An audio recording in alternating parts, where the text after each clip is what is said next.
Hey, welcome back. This is going to be part 4, the final part of Thus Spoke Zarathustra. I hope you've enjoyed. I've had a great time talking through each part and then analyzing what it could possibly mean afterwards. I'm not claiming I have total insight and knowledge into exactly what Nietzsche meant. In fact, I don't think most people know what Nietzsche meant. Most people haven't even heard of Nietzsche, but the fact that you're here, you're interested. By the way, if you haven't seen them, check out my shorts. I do YouTube shorts, and I go through other details from other books to sort of build up the points that Nietzsche was making all throughout this book. With that said, please subscribe, share this, put on the watch time. I want to make more content related to Nietzsche and philosophy and the things he covered. I think that you'll join me for that journey. So thanks. Just keep it up. That's what I'm asking. All right. Thus Spoke Zarathustra, fourth and last part. I've said this before, but it was written later. So as far as I understand it, Nietzsche wrote the first 3 parts in 10 days, almost like a fever dream, like a hit with insight, like from the muse. And he wrote those and then published them.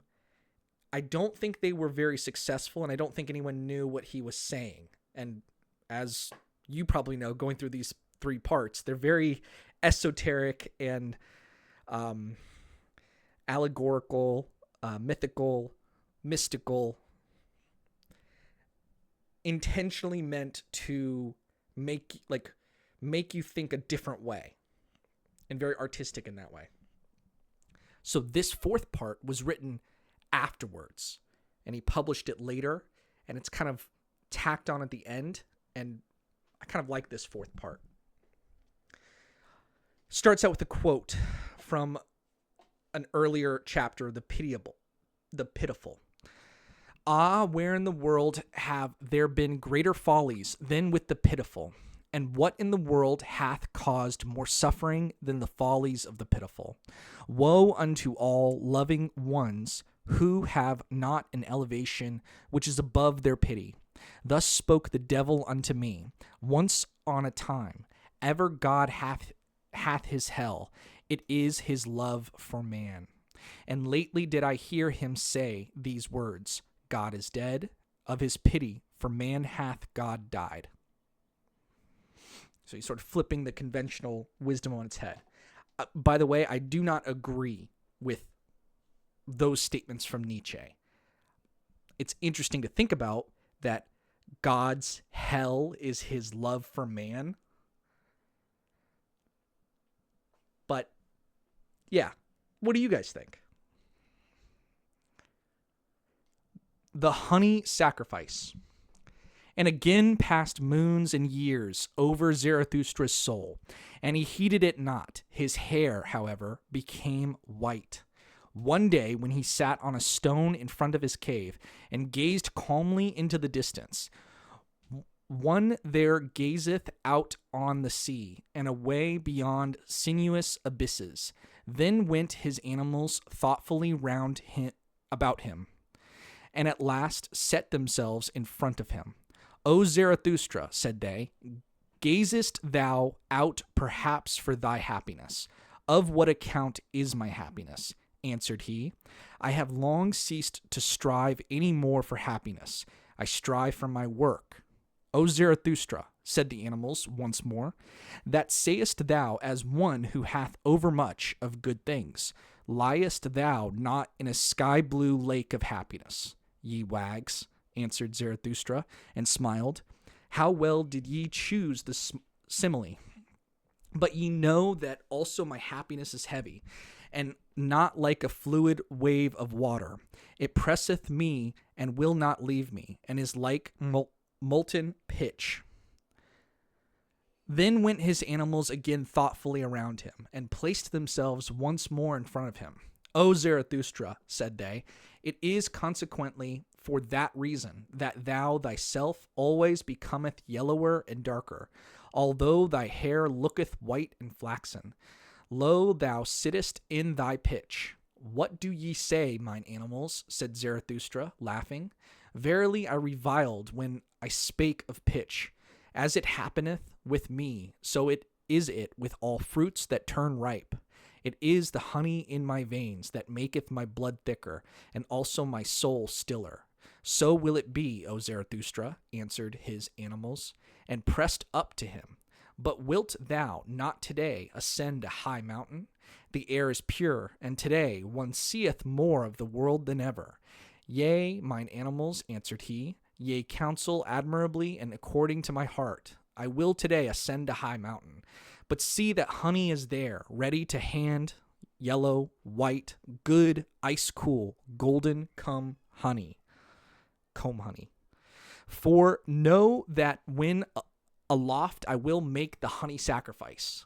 When Zarathustra, however, was aloft on the summit, he sent his animals home that had accompanied him, and found that he was now alone. Then he laughed from the bottom of his heart, looked around him, and spake thus. "Thus I spake of sacrifices and honey sacrifices. It was merely a ruse in talking, and verily a useful folly. Here aloft can I now speak freer than in front of mountain caves and anchorites, domestic animals. What to sacrifice? I squander what is given me, a squanderer with 1,000 hands. How could I call that sacrificing? And when I desired honey, I only desired bait, and sweet mucus and mucilage, for which even the mouths of growling bears and strange, sulky, evil birds water. The best bait, as huntsmen and fishermen require it. For if the world be as a gloomy forest of animals, and a pleasure ground for all wild huntsmen, it seemeth to me rather, and preferably, a fathomless, rich sea, a sea full of many-hued fishes and crabs, for which even the gods might long, and might be tempted to become fishers in it, and casters of nets. So rich is the world in wonderful things, great and small, especially the human world, the human sea. Towards it do I now throw out my golden angle rod, and say, Open up, thou human abyss. Open up, and throw unto me thy fish and shining crabs. With my best bait shall I allure to myself today the strangest human fish. My happiness itself do I throw out into all places, far and wide, twixt Orient, noontide, and Occident, to see if many human fish will not learn to hug and tug at my happiness. Until biting at my sharp hidden hooks, they have to come up unto my height, the motliest abyss groundlings, to the wickedest of all fishers of men. For this I am from the heart and from the beginning, drawing, hither drawing, upward drawing, upbringing, a drawer, a trainer, a training master, who not in vain counseled himself once on a time, become what thou art. Thus may men now come up to me, for as yet do I await the signs that it is time for my downgoing. As yet do I not myself go down, as I must do amongst men. Therefore do I here wait, crafty and scornful, upon high mountains. No impatient one, no patient one, rather one who hath even unlearned patience, because he no longer suffereth. For my fate giveth me time, it hath forgotten me perhaps, or doth it sit behind a big stone and catch flies?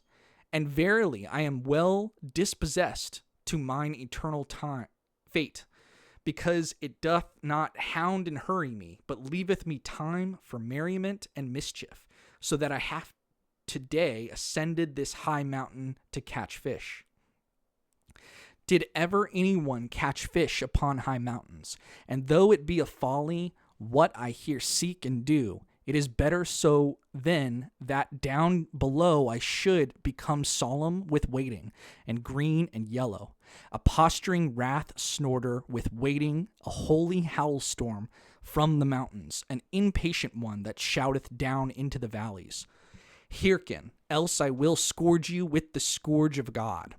Not that I would have a grudge against such wrathful ones, on that account. They are well enough for laughter to me. Impatient must they now be, those big alarm drums, which find a voice now or never. Myself, however, and my fate, we do not talk to the present, neither do we talk to the never. For talking we have patience and time and more than time. For one day must it yet come, and may not pass by. What must one day come and may not pass by? Our great Hazar, that is to say, our great remote human kingdom, the Zarathustra kingdom of 1,000 years. How remote may such remoteness be? What doth it concern me? But on that account it is none the less sure unto me. With both feet stand I secure on this ground, on an eternal ground, on hard primary rock, on this highest, hardest primary mountain ridge, unto which all winds come, as unto the storm parting, asking where, and whence, and whither. Here laugh, laugh, my hearty, healthy wickedness. From high mountains cast down thy glittering scorn laughter. Allure for me with thy glittering the finest human fish, and whatever belongeth unto me in all seas, my in and for me in all things. Fish that out for me, bring that up to me. For that do I wait, the wickedest of all fish catchers. Out, out, my fishing hook. In and down, thou bait of my happiness. Drip thy sweetest dew, thou honey of my heart. Bite, my fishing hook, into the belly of all black affliction. Look out, mine eye. How, oh, how many seas round about me. What dawning human features, and above me, what rosy red stillness, what unclouded silence. Okay, I really didn't know what that meant, but upon further analysis, it seems that the honey sacrifice, Zarathustra is growing old and gray with white hair, sitting on the mountain surrounded by his animals. He talks about offering honey as bait, and he wants to lure something up to his cave. This means he's fishing for men, but not just any men, like special, like Ubermensch. The honey represents accumulated wisdom, sweetness, and his overflow. It's everything he's gathered through solitude and transformation over like those 10 years and then plus. He is dangling this. It's sort of a trap too, because he's trying to attract higher men. The reason he's doing this is because Zarathustra is lonely, but he's not going to admit it outright. He has done with the marketplace, which is sort of in reference to Socrates, who... Here's a summary of Socrates, by the way. Socrates didn't think that anyone could know anything. Like, you don't have true knowledge. You're just spitting out facts of things you've heard that seem to happen with reality. So Socrates' big thing is nobody can actually know, like, what is knowledge. And so Socrates' whole point was he just asks questions and he lets the other person win in their idealized sense or in their own mind, because Socrates was kind of above that. He was not a materialist person. And according to what I know about Socrates, he was a very brave man in battle. And then I believe he was married.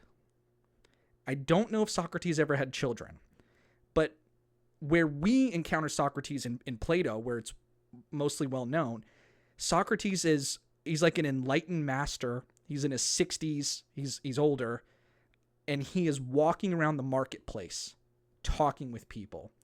And Socrates was trying to be a good luck charm to everybody, and he would ask really insightful questions. And by the way, people came up to Socrates too, so he was popular in that way, and he was likable. Nietzsche is intentionally saying that he's done with the marketplace. So Nietzsche's philosophy is not to spend your life talking with people and contemplation of virtue. That is not what Nietzsche is doing. He is done preaching to the masses. Now he's looking for a specific audience, people who are almost there, but still suffering and still feeling incomplete with their lives. The honey sacrifice is selective generosity. It's wisdom offered only to those who are worthy of it. So like only you guys, however many minutes into this episode 13, like deep into this series. Like I look at the watch time, guys, it all falls off. Like sometimes it makes me what's the word? Disappointed? No. Dejected? It like I lower my energy. I'm like, oh, no one's watching. But you just gotta create. I gotta create these series regardless, and just trust the process. Because I mean, that's what he's saying here. That he's looking for a specific audience, but people who are almost there but still suffering, still incomplete. The honey sacrifice is selective generosity, wisdom offered only to those worthy of it. The irony and the tension here is that he mocks himself as a fisherman on high mountains, which is intentionally supposed to be an absurd image. He is self-aware, and there's comedy going on here. This is what I love about Nietzsche. When I first read Nietzsche, I laughed at him. I was making fun of him. I remember making tweets like, I want to punch this guy. Like, Nietzsche sucks. I remember thinking that. I was like, this guy is awful. But then I kept reading him, and I realized that oh, he knows. Like, he's in on the joke. He's self-aware. Nietzsche knows that he wasn't a Superman. He wasn't an Ubermensch. But he still said this is still the right way, the philosophy that he's bringing in. People in the future will read it and, like, get what I'm saying, and then they'll try to do it and become, like, good themselves. Not good. They'll become powerful themselves. And I love that he's self-aware, comedic. He knows he looks and sounds ridiculous. That's what I love about Nietzsche. He doesn't mind if you think he's ridiculous. Who the hell are you? You don't matter. You don't matter. The sacrifice is suspicious here because Zarathustra is either giving or he needs to give away his honey sacrifice. So he clearly has compassion for other or Ubermensch, and that is becoming his final temptation. So all of this matters because this is opening part 4, and he is looking for certain types of men. Let's see. Part 4 is going to be darker, funnier, and more satirical than part 3. And the honey sacrifice is an inversion of religious sacrifice. So there's no blood, there's no suffering, it's just sweetness and cunning. Next chapter is called The Cry of Distress. The next day sat Zarathustra again on the stone in front of his cave, whilst his animals roved about in the world, outside, to bring home new food, also new honey. For Zarathustra had spent and wasted the old honey to the very last particle. When he thus sat, however, with a stick in his hand, tracing the shadow of his figure on the earth, and reflecting, verily, not upon himself and his shadow, all at once he startled and shrank back, for he saw another shadow beside his own. And when he hastily looked around and stood up, behold, there stood the soothsayer beside him, the same whom he had once given to eat and drink at his table, the proclaimer of the great weariness, who taught, all is alike, nothing is worthwhile, the world is without meaning, knowledge strangleth. But his face had changed since then. And when Zarathustra looked into his eyes, his heart was startled once more. So much evil announcement and ashy gray lightnings passed over that countenance. The soothsayer, who had perceived what went on in Zarathustra's soul, wiped his face with his hand, as if he would wipe out the impression. The same did also Zarathustra. And when both of them had thus silently composed and strengthened themselves, they gave each other the hand as a token that they wanted once more to recognize each other. "Welcome hither," said Zarathustra, "thou soothsayer of the great weariness. Not in vain shalt thou once have been my messmate and guest. Eat and drink also with me today, and forgive it that a cheerful old man sitteth with thee at table." "A cheerful old man," answered the soothsayer, shaking his head. "But whoever thou art, or wouldst be, O Zarathustra, thou hast been here aloft the longest day. In a little while thy bark shall no longer rest on dry land." "Do I then rest on dry land?" asked Zarathustra, laughing. "The waves around thy mountain," answered the soothsayer, "rise and rise, the waves of great distress and affliction. They will soon raise thy bark also and carry thee away." Thereupon was Zarathustra silent and wondered. "Dost thou still hear nothing?" continued the soothsayer. "Doth it not rush and roar out of the depth?" Zarathustra was silent once more and listened. Then heard he a long, long cry, which the abysses threw to one another and passed on, for none of them wished to retain it. So evil did it sound.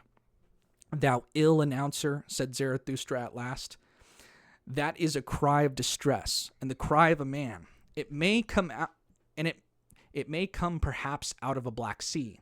But what doth human distress matter to me, my last sin which hath been reserved for me? Knowest thou what it is called?" "Pity," answered the soothsayer from an overflowing heart, and raised both his hands aloft. "O Zarathustra, I have come that I may seduce thee to thy last sin." And hardly had those words been uttered when there sounded the cry once more, and the longer and more alarming than before, also much nearer. Hearest thou, O Zarathustra?" called out the soothsayer. "The cry concerneth thee, it calleth thee. Come, come, come. It is time. It is the highest time." Zarathustra was silent thereupon, confused and staggered. At last he asked, like one who hesitateth in himself, "And who is it that there calleth me?" "But thou knowest it certainly," answered the soothsayer warmly. "Why dost thou conceal thyself? It is the higher man that crieth for thee." "The higher man?" cried Zarathustra, horror-stricken. "What wanteth he? What wanteth he? The higher man? What wanteth he here?" And his skin covered with perspiration. The soothsayer, however, did not heed Zarathustra's alarm, but listened and listened in the downward direction. When, however, it had been still there for a long while, he looked behind and saw Zarathustra standing trembling. "O Zarathustra," he began with sorrowful voice, "thou dost not stand there like one whose happiness maketh him giddy. Thou wilt have to dance, lest thou tumble down. But although thou shouldest dance before me, and leap all thy side leaps, no one may say unto me, Behold, here danceth the last joyous man. In vain would any one come to this height who sought him here. Caves would he find, indeed, and back caves, hiding places for hidden ones, but not lucky mines, nor treasure chambers, nor new gold veins of happiness. Happiness. How indeed could one find happiness among such buried alive and solitary ones? Must I yet seek the last happiness on the happy isles, and far away among forgotten seas? But all is alike. Nothing is worthwhile. No seeking is of service. There is no longer any happy isles. Thus sighed the soothsayer with his last sigh. However, Zarathustra again became serene and assured, like one who hath come out of a deep chasm into the light. "Nay, nay, 3 times nay," exclaimed he with a strong voice, and stroked his beard. "That do I know better. There are still happy isles. Silence thereon, thou sighing sorrow sack. Cease to splash thereon, thou rain cloud of the forenoon. Do I not already stand here wet with thy misery, and drenched like a dog? Now do I shake myself and run away from thee, that I may again become dry. Thereat mayest thou not wonder. Do I seem to thee discourteous? Here, however, is my court. But as regards the higher man, well, I shall seek him at once in those forests. From thence came his cry. Perhaps he is there hard beset by an evil beast. He is in my domain. Therein shall he receive no scathe. And verily, there are many evil beasts about me. With those words, Zarathustra turned around to depart. Then said the soothsayer, O Zarathustra, thou art a rogue. I know it well. Thou wouldst fain be rid of me. Rather wouldst thou run into the forest and lay snares for evil beasts. But what good will it do thee? In the evening wilt thou have me again.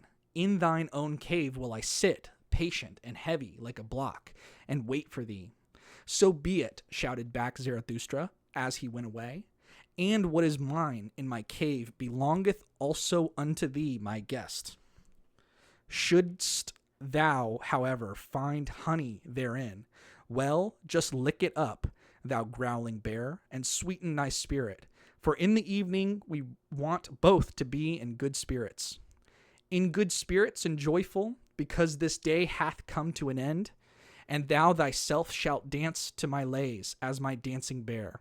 Thou dost not believe this. Thou shakest thy head. Well, cheer up, old bear. But I also am a soothsayer. Thus spoke Zarathustra.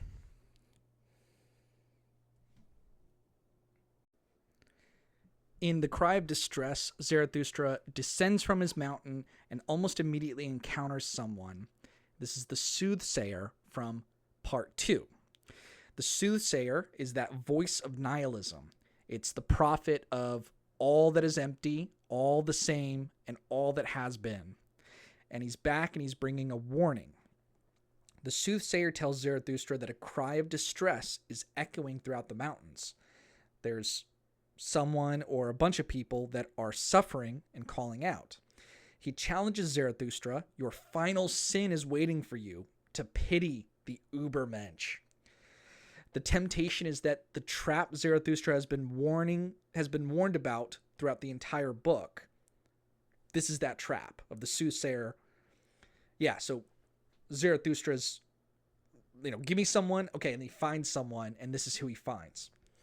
And his enemies can't break him. The eternal recurrence has nearly crushed him, but Zarathustra survives. And so the danger now is compassion. This is so messed up, guys. It's like what Zarathustra is saying is that compassion is the greatest temptation.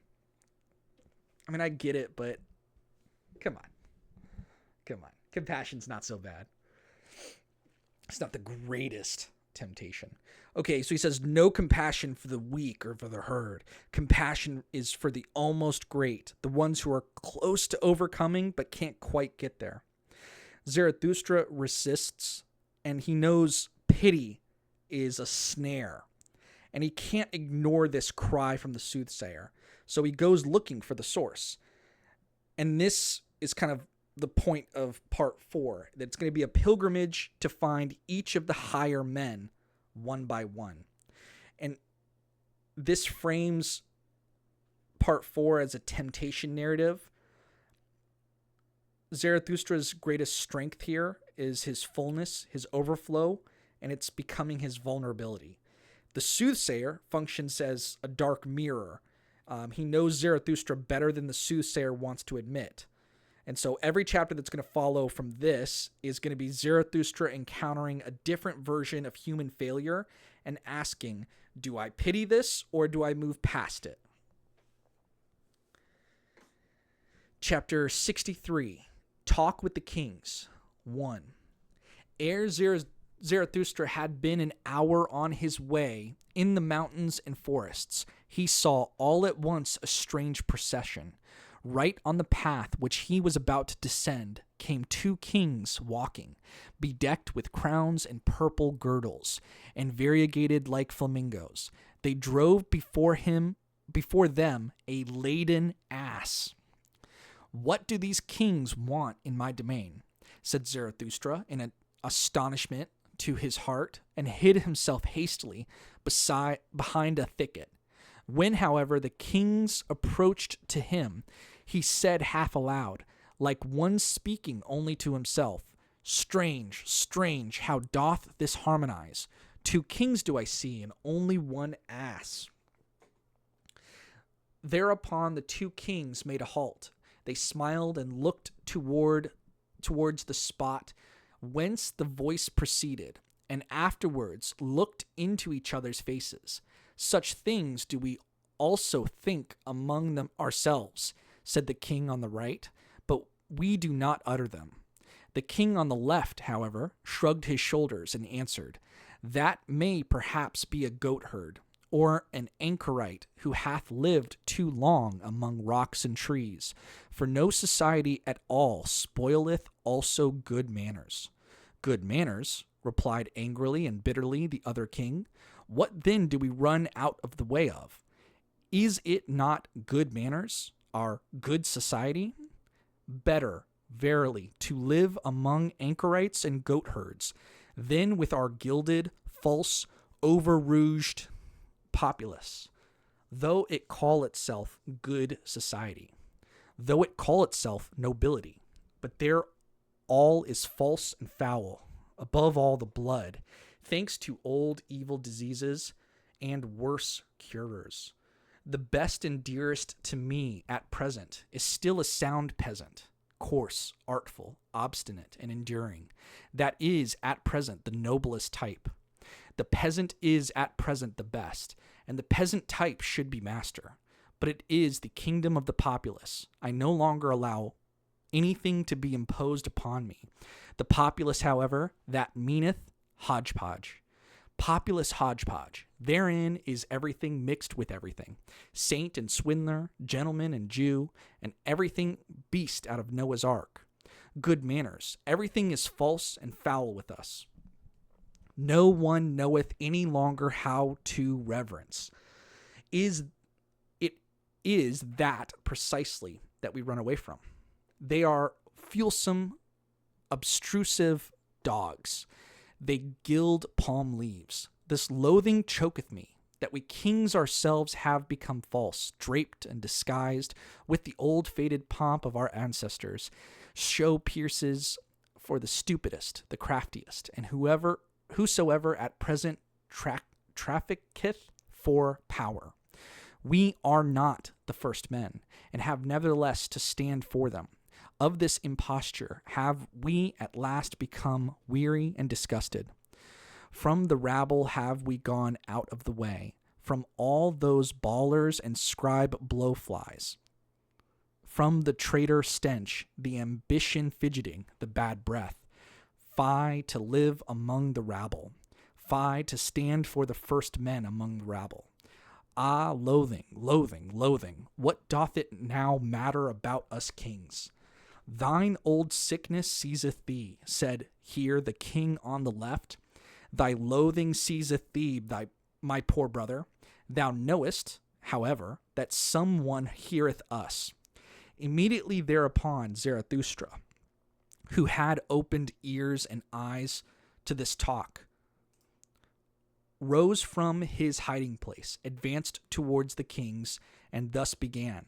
He who hearkeneth unto you, he who gladly hearkeneth unto you, is called Zarathustra. I am Zarathustra, who once said, What doth it now matter about kings? Forgive me. I rejoiced when ye said to each other, What doth it matter about us kings? Here, however, is my domain and jurisdiction. What may ye be seeking in my domain? Perhaps, however, ye have found on your way what I seek, namely the higher man. When the kings heard this, they beat upon their breasts, and said with one voice, We are recognized. With the sword of thine utterance severest thou the thickest darkness of our hearts. Thou hast discovered our distress. For lo, we are on our way to find the higher man. The man that is higher than we, although we are kings. To him do we convey this ass. For the highest man shall also be the highest lord on earth. There is no sorer misfortune in all human destiny than when the mighty of the earth are not also the first men. Then everything becometh false and distorted and monstrous. And when they are even the last man, and more beast than man, then riseth and riseth the populace in honor, and at last saith even the populace virtue. Lo, I alone am virtue. What have I just heard? Answered Zarathustra. What wisdom in kings! I am enchanted, and verily I have already promptings to make a rhyme thereupon, even if it should happen to be a rhyme not suited for everyone's ears. I learned long ago to have consideration for long ears. Well then, well now. Here, however, it happened that the ass also found utterance. It said distinctly and with malevolence, Yea. Yeah? Y-E-A. Yeah. I think it's yeah. I hope I'm not wrong. 'Twas once, methinks, year one of our blessed Lord, drunk without wine, the Sibyl thus deplored, how ill things go, decline, decline, ne'er sank the world so low. Rome now hath turned harlot and harlot stew. Rome's Caesar a beast, and God hath turned Jew. Number 2. Chapter 2. With those rhymes of Zarathustra, the kings were delighted. The king on the right, however, said, O Zarathustra, how well it was that we set out to see thee. For thine enemies showed us thy likeness in their mirror. There lookest thou with the grimace of a devil, and sneeringly, so that we were afraid of thee. But what good did it do? Always didst thou prick us anew in our heart and ear with thy sayings. Then did we say at last, what doth it matter how he look? We must hear him who teacheth. Ye shall love peace as a means to new wars, and the short peace more than the long. No one ever spake such warlike words. What is good? To be brave is good. It is the good war that halloweth every cause. O Zarathustra, our father's blood stirred in our veins at such words. It was like the voice of spring to old wine casks. When the sword ran among one another like red-spotted serpents, then did our fathers become fond of life. The sun of every peace seemed to make them languid and lukewarm. The long peace, however, made them ashamed. How they sighed, our fathers, when they saw on the wall brightly furbished, dried-up swords. Like those they thirsted for war, for a sword thirsteth to drink blood, and sparkleth with desire. When the kings thus discoursed and talked eagerly of the happiness of their fathers, there came upon Zarathustra no little desire to mock at their eagerness, for evidently they were very peaceable kings, whom he saw before him, kings with old and refined features. But he restrained himself. Well, said he, thither leadeth the way, there lieth the cave of Zarathustra, and this cave is to have a long evening. At present, however, a cry of distress calleth me hastily away from you. It will honor my cave if kings want to sit and wait for it. But, to be sure, ye will have to wait. Well, what of that? Where doth one at present learn better to wait than at courts, and the whole virtue of kings that hath remained unto them? Is it not called today ability to wait?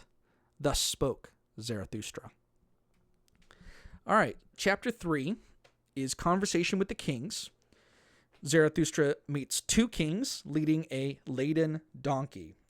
They are disgusted with their own kingdoms and the culture that they rule over. They represent the crisis of authority. They have power, but it means nothing because the society beneath them is hollow. They have good manners and good taste, but that has replaced genuine nobility. They are fleeing the mob and the marketplace and the herd. This should sound familiar. The problem here is that they want Zarathustra to be their new master and their higher authority, but that's the trap, is that they're kings, but they're looking for someone to serve. So they haven't overcome the need for hierarchy. They've just gotten pickier about who sits at the top. Okay, this reminds me of I don't consider myself a conservative man. I just kind of lifelong anti-conservative. I think they're dorks. Inevitably, I'm going to turn into the older conservative guy. That just happens to all of us. I'm a dad, so I got kids. You figure out why you have to conserve certain things. That being said, my critique of conservative men who go to work, they're very stoic, they wear suits, like my dad, right? Your dad too, all of our dads. Those guys, conservative, they go into work and they think they're the big dog, but they really just want to serve another big dog, right? So that's kind of I've always thought that was silly, that if you're so awesome and you're the man, why are you searching for another daddy that you can, there's something there where it's be your own boss, leader, king, tyrant, emperor. Don't be a tyrant, because tyrants don't have friends. And I think friendship's important. But you get what I'm saying, right? And this is Nietzsche. He says, command yourself, otherwise you will be commanded. So they haven't overcome their need for hierarchy. Okay, that's it. Next, we're going to talk about the Leech. 64. And Zarathustra went thoughtfully on, further and lower down, through forests and past moory bottoms, as it happeneth, however, to every one who meditateth upon hard matters. He trode thereby unawares upon a man. And lo, there spurted into his face all at once a cry of pain, and 2 curses and 20 bad invectives, so that in his fright he raised his stick and also struck the trodden one. Immediately afterwards, however, he regained his composure, and his heart laughed at the folly he had just committed.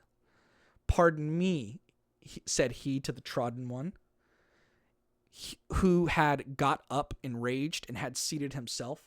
Pardon me, and hear first of all a parable. Pardon me.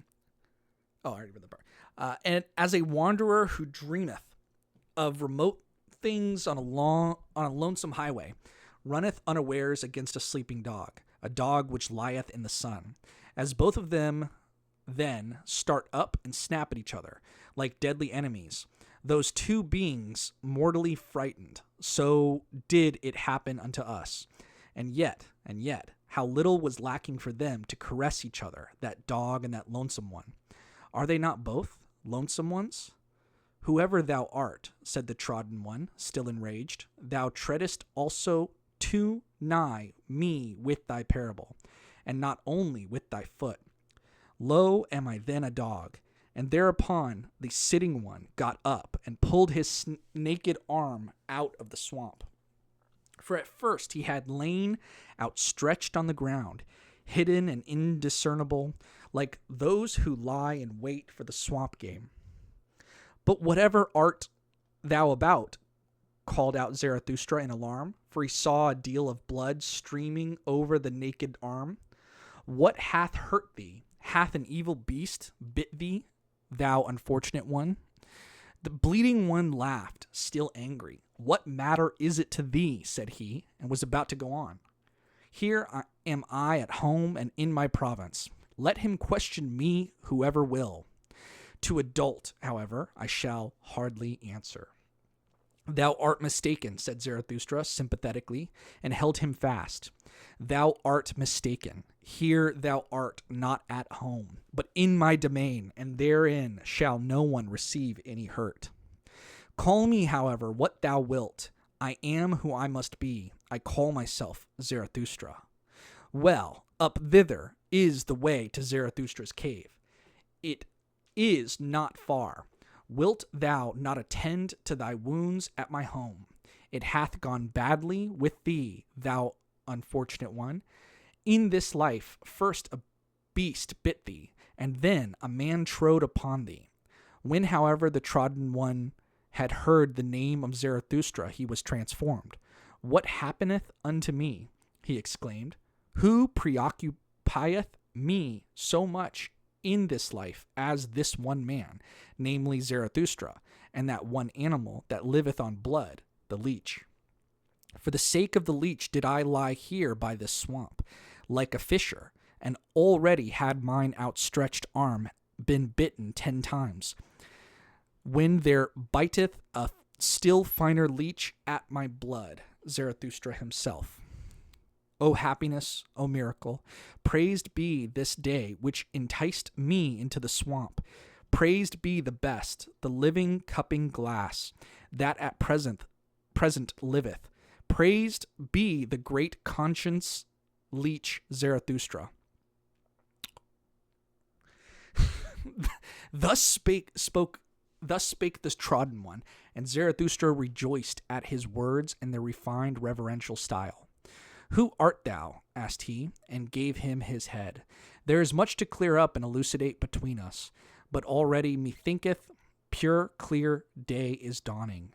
I am the spiritually conscientious one, answered he who was asked, and in matters of the spirit it is difficult for any one to take it more rigorously, more restrictedly, and more severely than I, except him from whom I learnt it, Zarathustra himself. Better know nothing than half know many things. Better be a fool on one's own account than a sage on other people's approbation. That's a really good line. I'm just going to pause there. I'm going to read that one again. That one's really good. Better be a fool on one's own account than a sage on other people's approbation. I go to the basis. What matter if it be great or small, if it be called swamp or sky? A handbreadth of basis is enough for me. If it be actually basis and ground, a handbreadth of basis, thereon can one stand. In the true knowledge, there is nothing great and nothing small. Thou art perhaps an expert on the leech? Asked Zarathustra. And thou investigatest the leech to its ultimate basis, thou conscientious one. O Zarathustra, answered the trodden one, that would be something immense. How could I presume to do so? That, however, of which I am master and knower, is the brain of the leech. That is my world. And it is also a world. Forgive it, however, that my pride here findeth expression, for here I have not mine equal. Therefore, said I, here am I at home. How long have I investigated this one thing, the brain of the leech, so that here the slippery truth might no longer slip from me? Here is my domain. For the sake of this did I cast everything else aside. For the sake of this did everything else become indifferent to me. And close beside my knowledge lieth my black ignorance. My spiritual conscience requireth from me that it should be so, that I should know one thing, and not know all else. They are a loathing unto me, all the semi-spiritual, all the hazy, hovering, and visionary. Where mine honesty seizeth, there am I blind, and want also to be blind. Where I want to know, however, there want I also to be honest, namely, severe, rigorous, restricted, cruel, and inexorable. Because thou once saidst, O Zarathustra, spirit is life which itself cutteth into life. That led and allured me to thy doctrine, and verily with mine own blood have I increased mine own knowledge. As the evidence indicateth, broke in Zarathustra, for still was the blood flowing down the naked arm of the conscientious one, for there had 10 leeches bitten into it. O thou strange fellow, how much doth this very evidence teach me, namely, thou thyself, and not all, perhaps, might I pour into thy rigorous ear. Well then, we part here, but I would fain find thee again. Up thither is the way to my cave. Tonight shalt thou there by my welcome guest. Fain would I also make amends to thy body for Zarathustra, treading upon thee with his feet. I think about that. Just now, however, a cry of distress calleth me hastily away from thee. Thus spoke Zarathustra. The Leech, Zarathustra literally steps on a man in a swamp. I'm recapping the chapter. And he's letting leeches feed on him. The man is furious, saying, "You've disturbed my work." Who this guy is he's the conscientious man of the spirit, so a scholar or a specialist. He's devoted his entire life to knowing one thing perfectly, which here is the brain of the leech.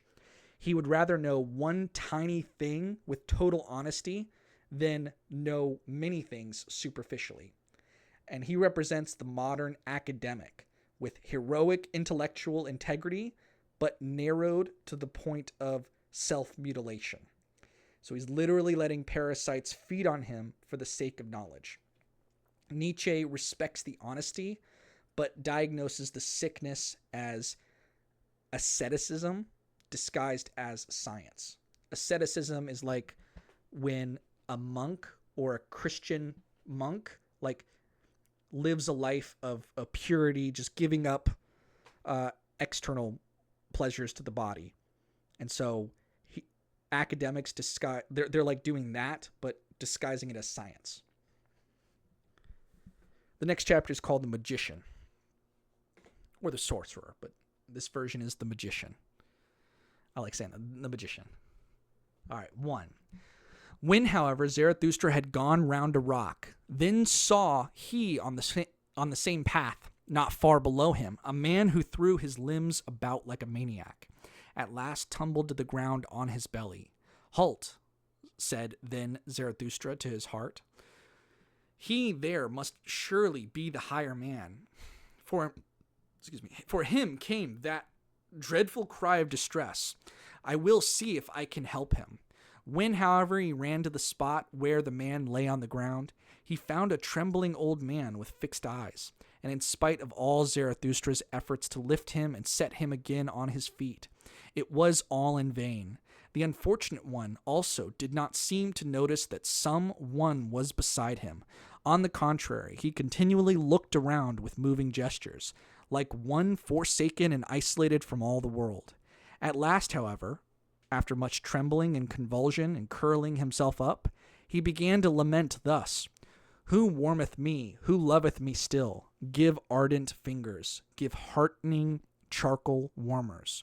Prone, outstretched, trembling, like him half dead and cold, whose feet one warmth thee, and shaken, by unfamiliar fevers, shivering with sharpened, icy, cold frost arrows, by thee pursued my fancy ineffable, recondite, sore frightening, thou huntsman behind the cloud banks.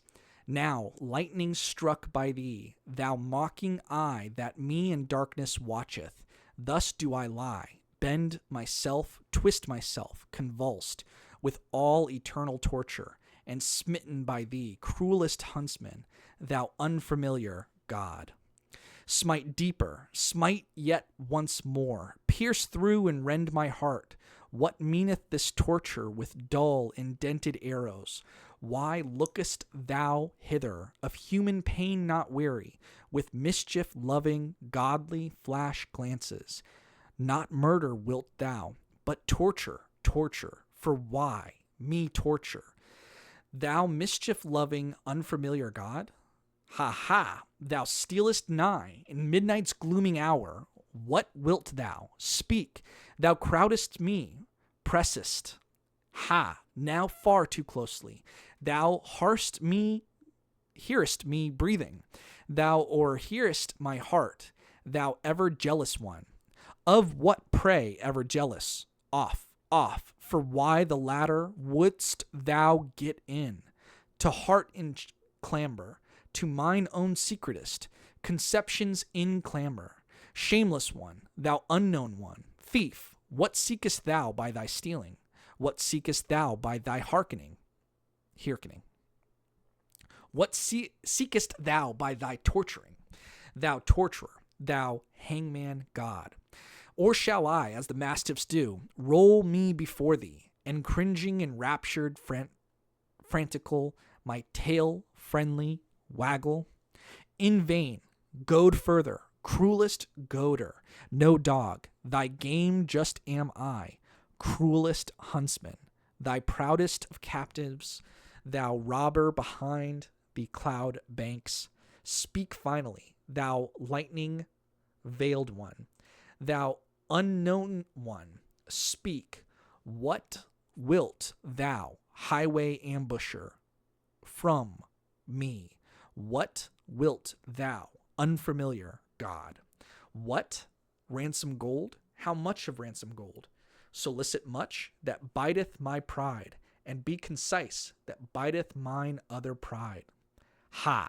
Ha! Me wantest thou? Me? Entire? Ha! Ha! And the torturest me, fool that thou art, dead torturest quite my pride.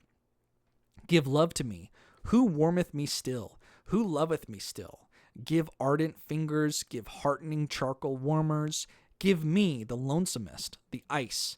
Ah, sevenfold frozen ice, for very enemies, for foes doth make one thirst.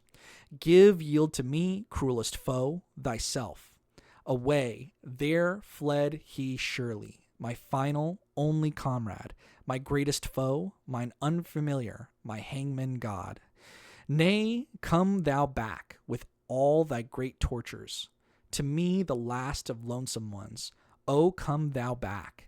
All my hot tears in streamlets trickle their course to thee, and all my final hearty fervor upgloweth to thee. Oh, come thou back, my unfamiliar God, my pain, my final bliss. 2. Here, however, Zarathustra could no longer restrain himself. He took his staff and struck the wailer with all his might. Stop this, cried he to him with wrathful laughter. Stop this, thou stage player, thou false coiner, thou liar from the very heart. I know thee well. I will soon make warm legs to thee, thou evil magician. I know well how to make it hot for such as thou. Leave off, said the old man, and sprang up from the ground. Strike me no more, O Zarathustra. I did it only for amusement. That kind of thing belongeth to mine art. Thee thyself I wanted to put to the proof when I gave this performance, and verily, thou hast well detected me. But thou thyself hast given me no small proof of thyself. Thou art hard, thou wise Zarathustra. Hard strikest thou with thy truths. Thy cudgel forceth from me this truth.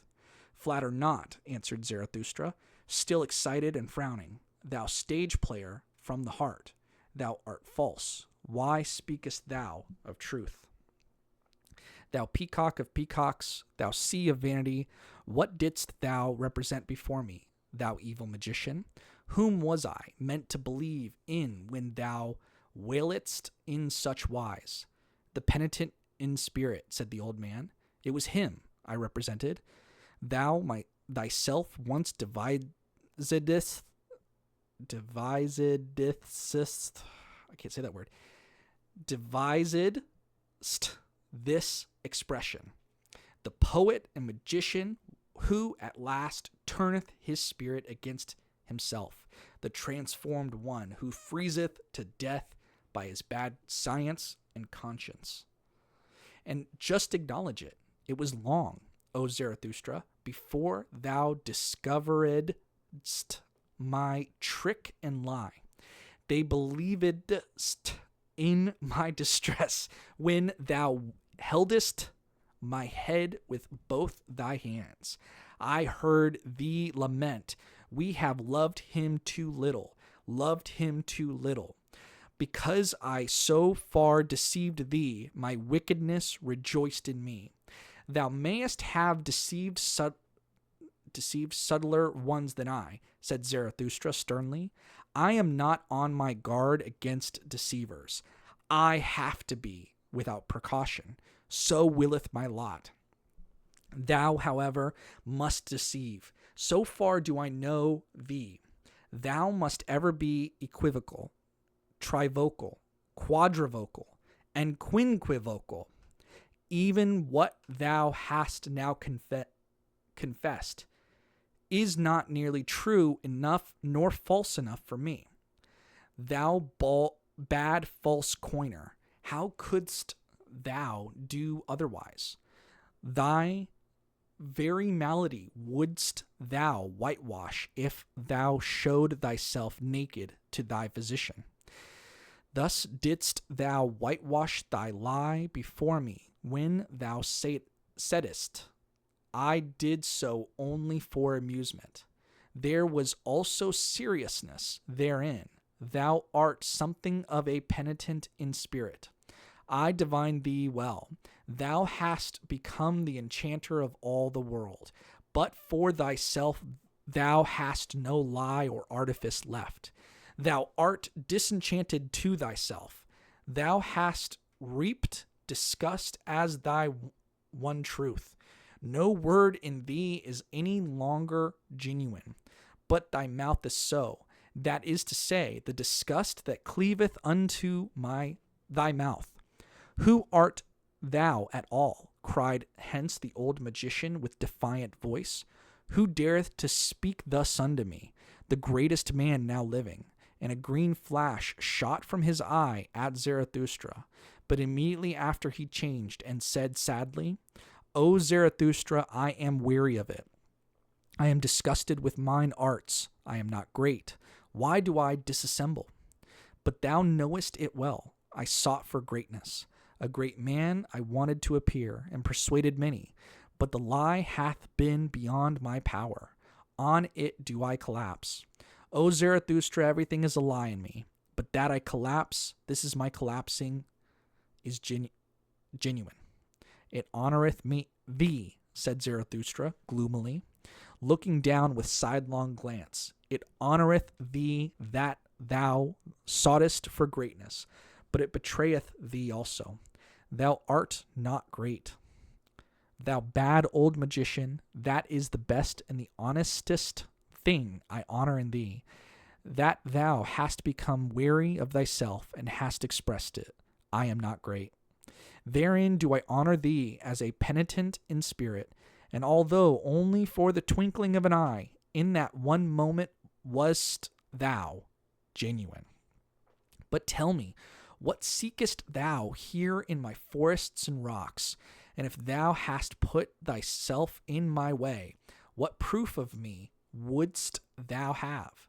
Wherein didst thou put me to the test? Thus spake Zarathustra, and his eyes sparkled.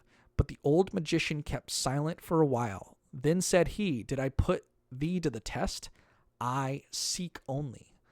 O Zarathustra, I seek a genuine one, a right one, a simple one, an unequivocal one, a man of perfect honesty, a vessel of wisdom, a saint of knowledge, a great man. Knowest thou it not, O Zarathustra? I seek Zarathustra. And here there arose a long silence between them. Zarathustra, however, became profoundly absorbed in thought, so that he shut his eyes. But afterwards, coming back to the situation, he grasped the hand of the magician and said, full of politeness and policy, Well, up thither leadeth the way. There is the cave of Zarathustra.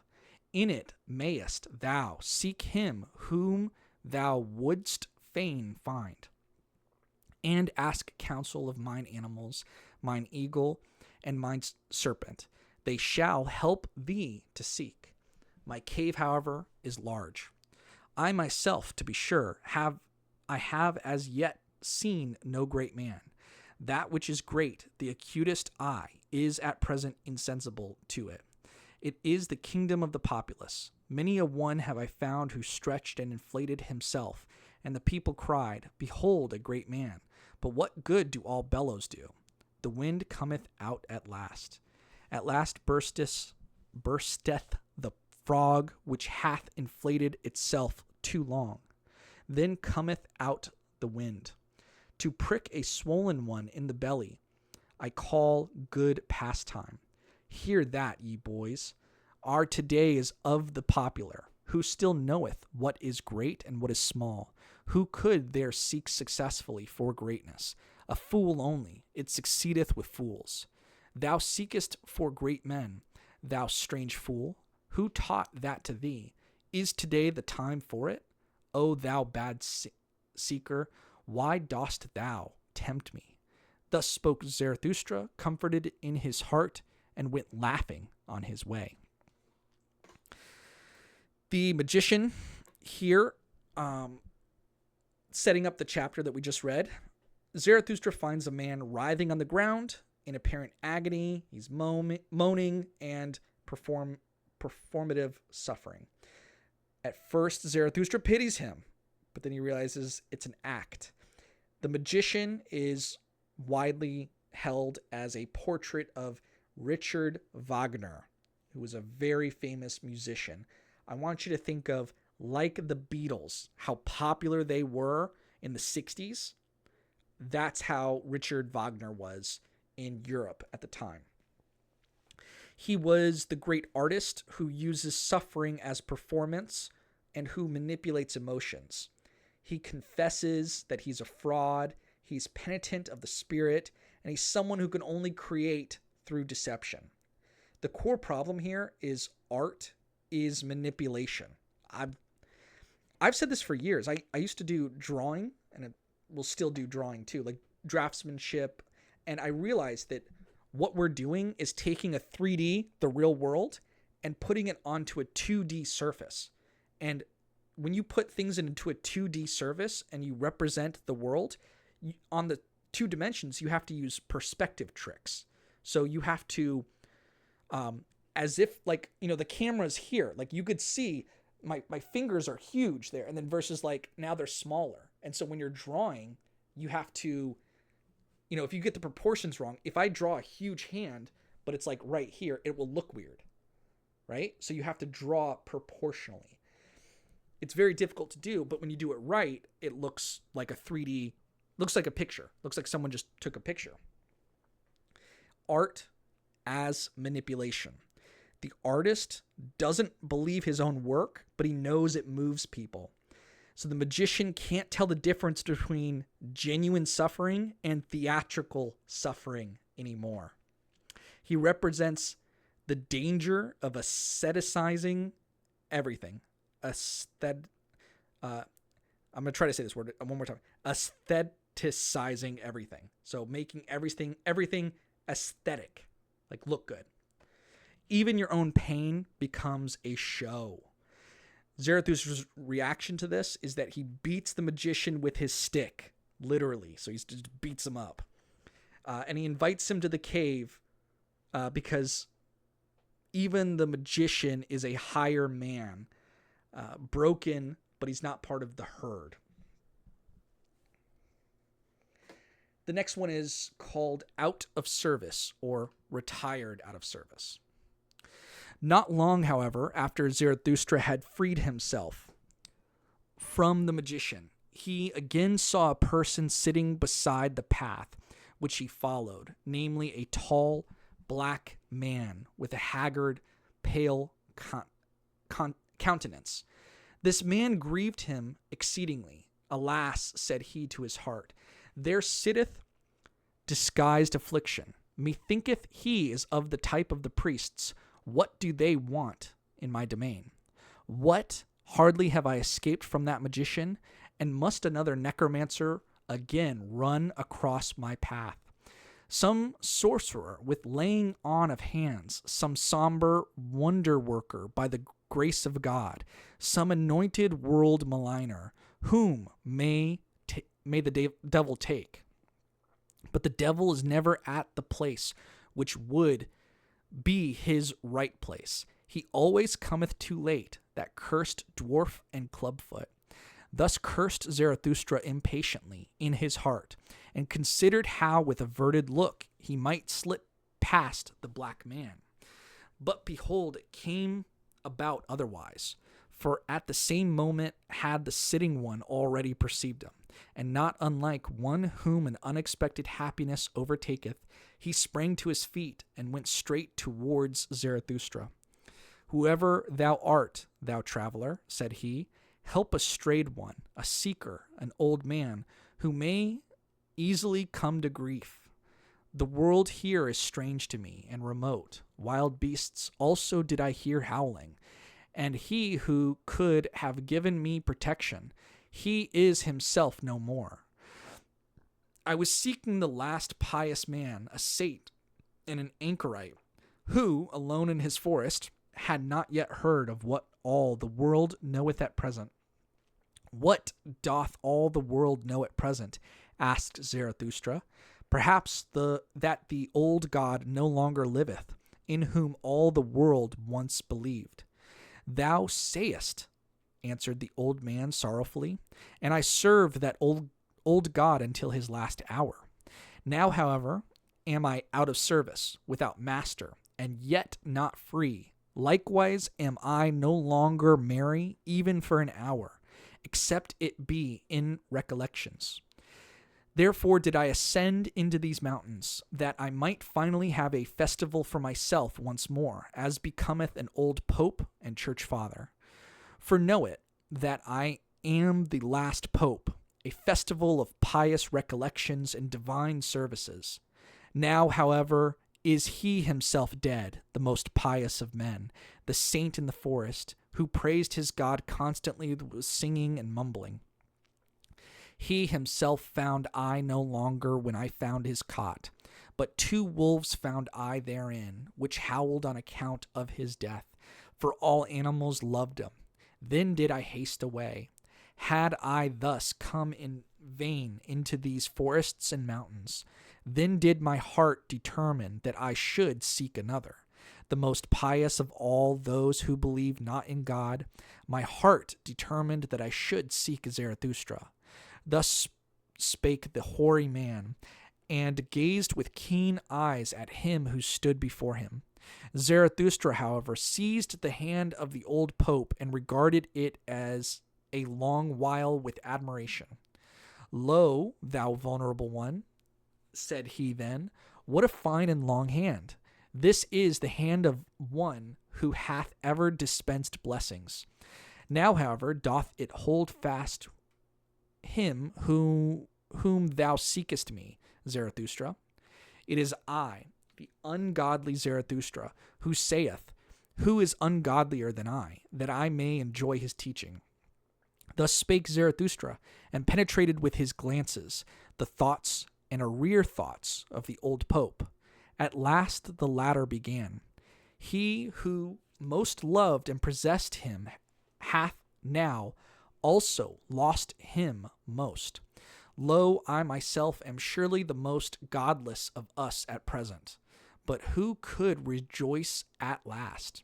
Thou servest him to the last? Asked Zarathustra thoughtfully. After a deep silence, thou knowest how he died. Is it true what they say, that sympathy choked him, that he saw how man hung on the cross and could not endure it, that his love to man become his hell, and at last his death? The old pope, however, did not answer, but looked aside timidly with a painful and gloomy expression. Let him go, said Zarathustra, after prolonged meditation, still looking the old man straight in the eye. Let him go, he is gone, and though it honoreth thee that thou speakest only in praise of this dead one, yet thou knowest as well as I who he was, and that he went curious ways. To speak before 3 eyes, said the old pope cheerfully, he was blind of 1 eye. In divine matters I am more enlightened than Zarathustra himself, and may well be so. My love served him long years, and my will followed all his will. A good servant, however, knoweth everything himself. And many, excuse me, I had something in my throat. A good servant, however, knoweth everything, and many a thing even which a master hideth from himself. He was a hidden God, full of secrecy. Verily, he did not come by his Son otherwise than by secret ways. At the door of his faith standeth adultery. Whatever extolleth him as a God of love, doth not think highly enough of love him itself. Did not that God want also to be judge? But the loving one loveth irrespective of reward and requital. When he was young, that God out of the Orient, then was he harsh and revengeful, and built himself a hell for the delight of his favorites. At last, however, he became old and soft and mellow and pitiful, more like a grandfather than a father, but most like a tottering old grandmother. There did he sit shriveled in his chimney corner, fretting on account of his weak legs, world-weary, will-weary, and one day he suffocated of his all too great pity. Thou old Pope, said here Zarathustra, interposing, hast thou seen that with thine eyes? It could well have happened in that way, and also otherwise. When gods die, they always die many kinds of death. Well, at all events, one way or another, he is gone. He was counter to the taste of mine eyes and ears, worse than that I should not like to say against him. I love everything that looketh bright and speaketh honestly. But he, thou knowest it, forsooth, thou old priest, there was something of thy type in him, the priest type. He was equivocal. He was also indistinct. How he raged at us, this wrath snorter, because we understood him badly. But why did he not speak more clearly? And if the fault lay in our ears, why did he give us ears that heard him badly? If there was dirt in our ears, well, who put it in them? Too much miscarried with him, this potter who had not learned thoroughly. That he took revenge on his pots and creations, however, because they turned out badly, that was a sin against good taste. There is also good taste in piety. This, at last, said, away with such a God. Better to have no God. Better to set up destiny on one's own account. Better to be a fool. Better to be God oneself. No, it's not, Nietzsche. No, it's not. Sorry. We'll continue on. What do I hear? I couldn't help myself there. I couldn't help myself. I don't agree with that. I think it gets into Gnosticism, where you start to mistake your human body as if you are God himself. And when you interact with people that are so narcissistic and inflated that they think they're God, it makes everyone around them miserable, and they still have to kowtow. So, no, I disagree with that statement. Anyway, what do I hear? Said then the old Pope with intent ears. O Zarathustra, thou art more pious than thou believest, with such an unbelief. Some God in thee hath converted thee to thine ungodliness. Is it not thy piety itself which no longer letteth thee believe in a God? And thine overgreat honesty will yet lead thee even beyond good and evil. Behold what hath been reserved for thee. Thou hast eyes and hands and mouth, which have been predestined for blessing from eternity. One doth not bless with the hand alone. Nigh unto thee, though thou professest to be the ungodliest one, I feel a hale and holy odor of long benedictions. I feel glad and grieved thereby. Let me be thy guest, O Zarathustra, for a single night. Nowhere on earth shall I now feel better than with thee. Amen. So shall it be, said Zarathustra with great astonishment. Up thither leadeth the way. there lieth the cave of Zarathustra. Gladly, forsooth, would I conduct thee thither myself, thou venerable one, for I love all pious men. But now a cry of distress calleth me hastily away from thee. In my domain shall no one come to grief. My cave is a good haven, and best of all would I like to put every sorrowful one again on firm land and firm legs. Who, however, could take thy melancholy off thy shoulders? For that I am too weak. Long, verily, should we have to wait until some one re-awoke thy God for thee. For that old God liveth no more. He is indeed dead. Thus spake Zarathustra. That chapter that we just read, also called Retired from Service, Zarathustra meets the last pope. He's an old man, now unemployed because God is dead. He served God his entire life, and his master is gone. He represents a spiritual crisis of those who are devout after the death of God. He's not a fool. He's just someone who gave everything to a cause that has collapsed. He actually has sharp criticisms of God.